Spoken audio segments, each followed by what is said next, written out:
Welcome to this edition of the Native News Update on this Wednesday, March 9th. I'm your host for today's program, Paul DeMain.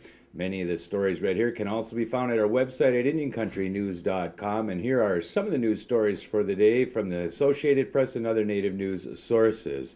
South Dakota's new Secretary of Tribal Relations says he wants to continue the process of reconciliation between the state's American Indian and non-Indian populations.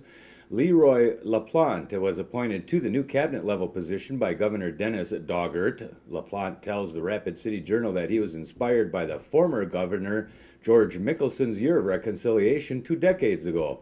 LePlante is a 42-year-old native of the Cheyenne River Sioux Reservation. He says his department can look for partnerships and ways to maximize resources on impoverished reservations like Cheyenne River, which includes Ziebach County, the poorest county in the United States. The Rosebud Sioux Tribe in South Dakota is getting a loan of up to $10 million for improvements to its casino. The loan was approved by the Shakopee Mdewakanton Sioux community, which operates Mystic Lake Casino in Prior Lake, Minnesota, and other enterprises, and runs a charitable giving program. The Minnesota tribe says improvements to the 17-year-old Rosebud Casino Hotel and Fuel Plaza along U.S. Highway 83 in Central South Dakota will include everything from a remodeled entrance to a facelift of the casino floor.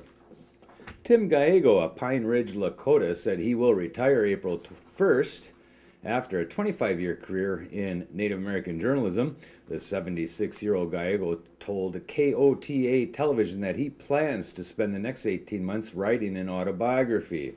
He founded the Lakota Times in 1982 and built it into the largest independent Indian newspaper in the nation before selling it to the Oneida Nation of New York and their government, from which he says the news was censored in order to promote the agenda of Oneida Chief for Life, Ray Hallbreder. He currently is editor and publisher of the Native Sun News in Rapid City, South Dakota. Charlie Hill, a renowned American Indian stand-up comedian, will perform March 17th at the University of Colorado Boulder campus. Hill, one of the first and most prominent Native comedians, is a member of the Oneida Nation. He uses humor to share things about Native culture and break down stereotypes.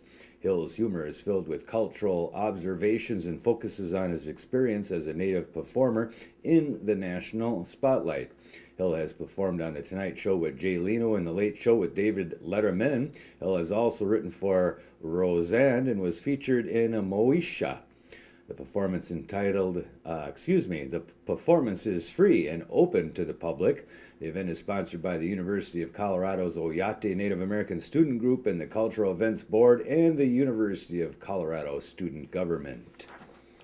Oglala Sioux police say about 20 protesters have peacefully occupied the Elderly Meals building in the South Dakota town of Porcupine since February 4th.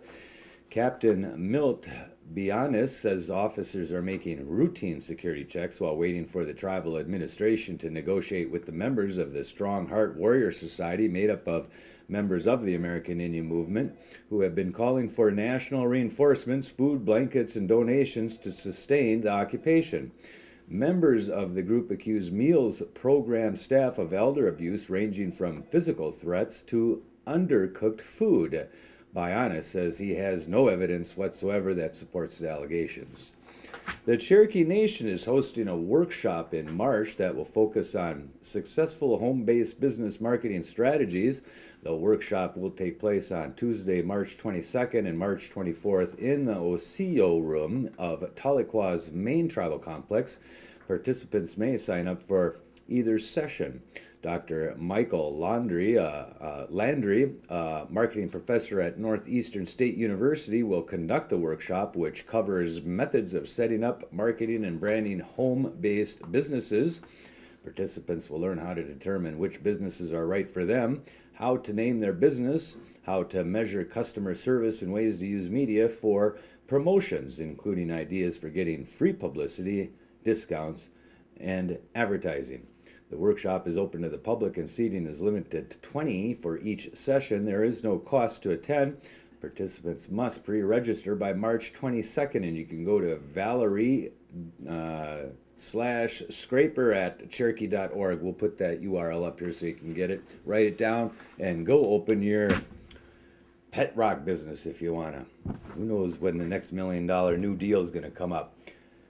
Mary L. Smith would have been the top enforcer of the nation's tax laws, the highest Justice Department position ever attained by a Native American person. But in a 2-year saga that is pure Washington, the leadership post she was to occupy remains vacant. So the Justice Department's tax enforcement team heads into a third straight federal tax filing season without a chief chosen by the president and confirmed by the Senate. And the Obama White House is still hunting for a new nominee. Though far less visible than, say, the chief of the department's criminal division, the assistant attorney general who heads the tax division commands nearly 400 lawyers, manages an annual budget of more than $100 million, and supervises thousands of court cases. Twice nominated by President Barack Obama and twice done in by Senate Republicans who called her unqualified, Smith is serving elsewhere as senior counsel to the assistant attorney general for the civil division, Tony West. Another Obama nominee from the Native community for a judgeship in Oklahoma, Assistant U.S. Attorney Arvo McKinnon, has also been rejected by the Republicans as being unqualified as well as being from the wrong political party.